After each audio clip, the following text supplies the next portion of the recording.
Welcome back to the Michigan Business Beat, brought to you on the Michigan Business Network. Chris Holman here, and we're coming to you from the Grand Hotel, and this, of course, is the site of the Detroit Regional Chamber of Commerce's annual policy conference. And we have Dave Washburn with us right now. He is CEO of the MSU Research Foundation. Sure.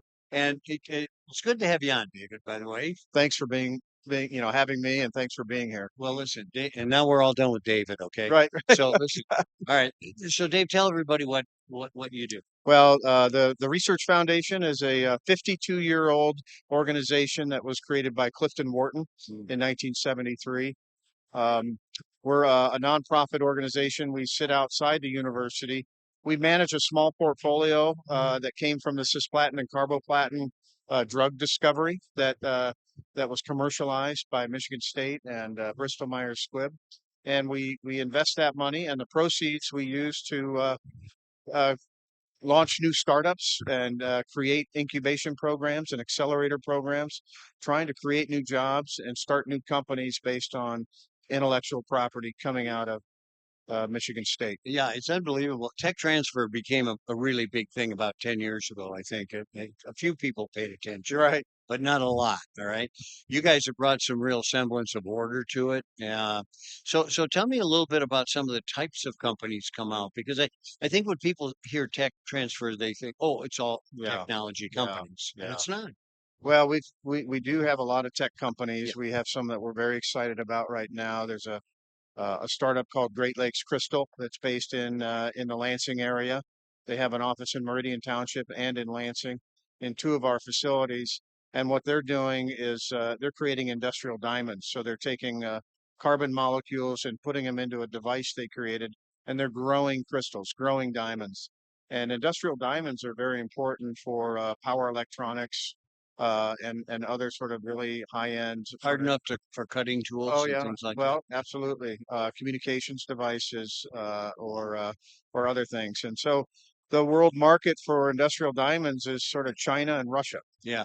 And so I think, we're excited because this could be Let's a change that. major domestic source of industrial diamond Wow. producing things. So coming right out of Michigan State, in partnership with the Fraunhofer Institute, which is an institute that's embedded in our campus on MSU. So that's one example. Wow. By the way, when they close that mold, don't put your finger in there. Right, right. Exactly.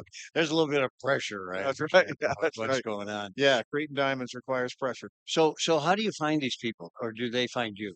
It's a little bit of both. Yeah. We and our team and our colleagues at the MSU Innovation Center, we're in touch with a lot of faculty and a lot of professors on campus, and we're sort of watching and paying attention to what they're working on. Hmm. And really, all of this comes out of the research engine that is at MSU. If you talk to the president, I think we're close to $900 million a year in federal research funding that flows through MSU. And our source of innovations comes from the output of that research. So, back to the sort of criticality of having research come into the university, identifying these new opportunities, and then spinning them out into the next new industry or the next new company. Back to Great Lakes, I mean, they've already got 25 employees that are new to the organization. They're going out for a Series A funding round. So it's a really exciting opportunity. And that's one of 210 portfolio companies that we've invested in over the Wow. last 8 years. Wow. So you're able to track how many of them go on to fruition. Oh, absolutely. Yeah. Yeah, we track everything. We've deployed nearly $45 million in the last 8 years. Those companies have gone on to raise $1.5 billion in external money. Some of it sort of venture capital, some of it from non-dilutive sources like the federal government through STTR, SBIR programs.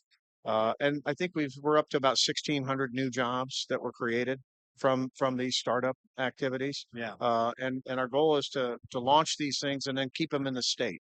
That's really our objective. Yeah. So when you do the early on financing, basically take the place of an angel investor, Yeah, do you take a piece of the company? we do. Yeah, Good. we do equity investments. We'll also do convertible notes.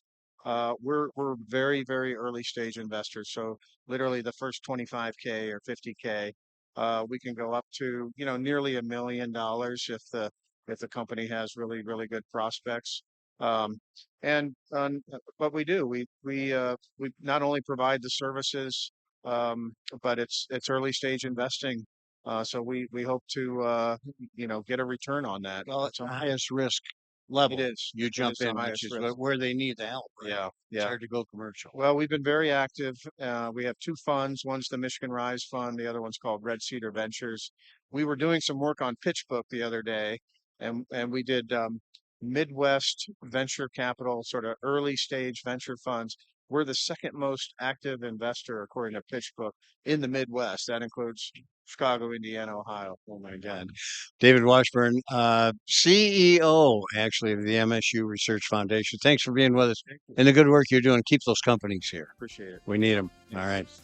You're watching the Michigan Business Beat on the Michigan Business Network. I'm Chris Holman, coming to you from the Grand Hotel and the Detroit Regional Chamber of Commerce's annual policy conference. We'll be back in just a minute.